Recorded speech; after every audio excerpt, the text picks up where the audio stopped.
I'm joined in studio by Kellen Rogers out of North Carolina. Kellen, man, thanks for coming by. Was excited to have you in here. Tell me about your excitement level when you were coming here for feature games. Well, I was actually down here last year, 2 years ago, I would say, for the junior feature games. So I kind of understand what it's kind of going to be like down here. But junior feature games was really fun, and I was really blessed to have that opportunity to do that. And it got me lots of opportunities to play for some more high-level teams and get my name out there. So hopefully this is going to kind of be the same thing with all the college coaches that are going to be here. When you're a junior feature gamer and you watch what's kind of unfolding on the other end of campus, is that a driving force for you to get back here? Like, what's kind of that vantage point from the other side of the campus? Absolutely. I mean, junior feature games was over towards the right side of the southern field. The southern field, yeah. Yes. And after my games for junior future games, I would walk over to the future game side and watch some of the games, and it's crazy to see how many college coaches are just watching those games. And yeah, it did drive me to get better and want to get an invite to this event. Top-ranked shortstop in North Carolina, 3rd overall in the class. You're number 10 at your position nationally, 24th in the class of 2027. Tell me about the game and what you feel like is when the coaches leave here after the completion of this event, what are they going to be talking about specifically with you? For me, I think it's just energy. I think for me, I like to be athletic. That's why I like to play up the middle. So I'm a shortstop, second base, center field kind of guy. So I like to just be athletic, be able to move. I want to be I strive to be the first one on the field and the first one off the field, sprint everywhere. So I think being an athlete and my speed is probably the biggest part of my game and what I like to show. You run a 6.760. Is that the PR for you? That's what we have on the Prep Baseball profile. What's the all-time PR? 6.7 was from junior future games. Okay, so what is it now? That was a while ago. I just ran an official 6.5 the other day. Wow, okay, that was a while ago. For the one of my tournaments this past week, so yeah. What are you trying to get here at the showcase part of it? I'm striving for either a 6.4 or a 6.5. I want to get that 6.7 down.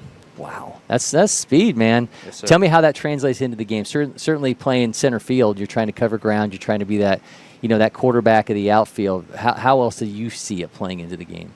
Well, for me, I'm a left-handed hitter, so honestly, it helps me a lot being fast because I have, especially in high school season, I've beat out so many ground balls to shortstop, third base, and stretching singles into doubles and just being an athlete, and it helps me. I think it helps, because getting a hit and staying on first base, I mean, getting that extra base can really help getting you in scoring position and helping you get, I don't know, being fast is just, I think it helps being big on the field. Bat left, throw right. Did that happen naturally? I just see it just feels like so many guys who are shortstops end up being lefty bats, and it's just like I'm lefty, and to me it just doesn't make sense like that you would be able to have those two things. It was weird. So apparently when I was my dad told me this, apparently when I was 2 years old, I was in the backyard and I picked up a wiffle ball bat and I swung it left-handed, and I've been left-handed hitting ever since. So it was just a natural thing. Yep, natural thing. Wow. That's the only thing I do left-handed. Okay, nothing else left-handed. Nothing Don't eat else. lefty-handed, don't write left-handed. Nothing Wow. else. It's working out pretty well. Yeah, it is. I'm glad I'm a lefty. So who have you looked to then? You're 5'10", 155. Who have you kind of looked towards in terms of the position and guys that you kind of have gravitated towards who play? You mean by MLB? Yeah, who did you kind of? Sometimes it's like you just watch and you just like, I'm going to play like that guy. Or sometimes it's like, how do I handle situationally stuff in a game? And you watch somebody and be like, okay, that's how you do. Who are those kind of players for you?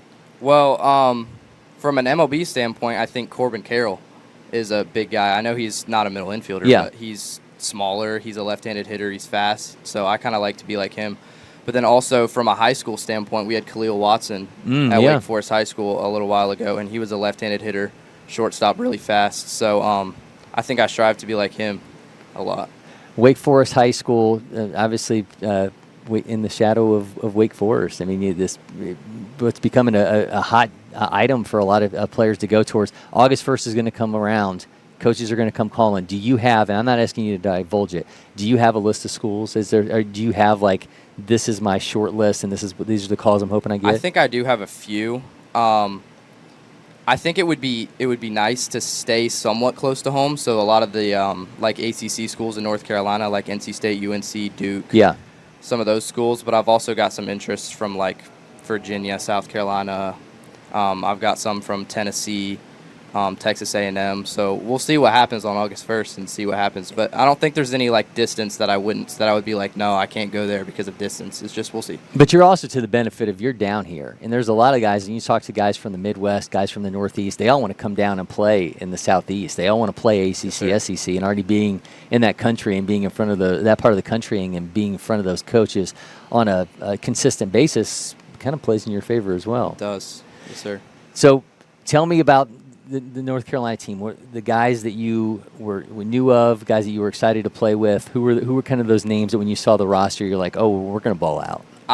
So the big two for me is one, Brandon Bush. I've played travel ball with him for a really long time. He's an outfielder, really good kid, really good athlete. And then another one is Banks Woody, one of our catchers. Okay. I've played baseball with him since, I was playing T-ball with him and played with him for years until I was like 14 years old. So that's just, I think it's really cool that me and him are here together because of how long we've known each other and how long we've been playing together. And so, yeah, I think that's cool. But then there's also some kids on this team that I don't even really know. Like some kids that kind of just weren't really on the rankings, the top 10 rankings. Yeah. Like some kids that I didn't really know, but they seem to be putting their name out there and getting to these events, which is good for them. Wake Forest High School mentioned that. Famous alumni like Dexter Lawrence, Bryce Love. What's the football trophy case like in Wake Forest High? The football trophy case is crazy, but I will say, and I'm not no knock on Wake Forest football, but we have fallen off in the past couple years. A while ago, we were really good. We were getting to the state championship and getting high up there like almost every year, but this year it's kind of fallen off. Roseville is the school for football now. But I think so many guys, especially down here in the Southeast, they want to play baseball. They don't want to play football, and it's in these football programs. And we have that here in Metro Atlanta. There's a lot of, we got some serious talent coming through here from a baseball standpoint. Those guys aren't playing football. They all are playing baseball, and it's, I'm sure the football coaches don't like it very much. Wake Forest has turned into more of a baseball school than a football school now. All right, well, we're doing something fun with all the players that come through here. We're doing random questions, so producer Mason's going to pull our game show intro here, and he's going to give me 3 random numbers for you between 1 and 100, and those are going to coincide with this list of random questions, and that's what we're going to put you on the spot with. You ready? Okay. All right, Mason, what's his numbers? His numbers are 2, 19, Okay. 75. 2, 19, and 75. Now, these questions were created with the help of ChatGPT. I kind of went through and tweaked them a little bit, but make sure they were baseball-centric, but did not, so I can't be held responsible for some of these. All right, number 2, you can only pick one walk-up song for the rest of your life. What is it? That's a good question. I'll probably go with the walk-up song that I had last year in high school. I'm a really big Lil Baby fan. Okay. So my walk-up song last year for high school was Baby by Lil Baby. And I had a really good high school season. So, I don't know if I'll change it for next year because I'm superstitious. Yeah. So I like to keep things the same. If I'm playing well, I like to keep things the same. So I'll probably keep that walk-up song, and I really like that He's song. a Carolina guy, right? He is Charlotte, yes. Okay, yeah, so there you go. It all ties together. All right, you already kind of took me there a little bit with number 19, but what's the weirdest superstition you've ever heard of in baseball? The weirdest superstition. I would say the weirdest superstition is I have heard kids not wash their socks from baseball games, which I think is disgusting. That's how you get athlete's feet, That's athlete's disgusting foot. Yeah, to me. But yes, I have heard that before. Yeah. There's a guy named Turk Wendell that used to play for the Cubs and the Mets, and he would eat black licorice between innings and then brush his teeth. You should look it up. It was pretty crazy. Like he would literally be chawing on black licorice in the brush in the his dugout. teeth during the then game? and then he would go over the little faucet and brush his teeth in between innings. That's interesting. Yeah. Very interesting. All right, finally, number 75. What's the worst advice you've ever received? The worst advice. It can be baseball-related worst advice. I think the worst advice I have ever received is To come in here and do this?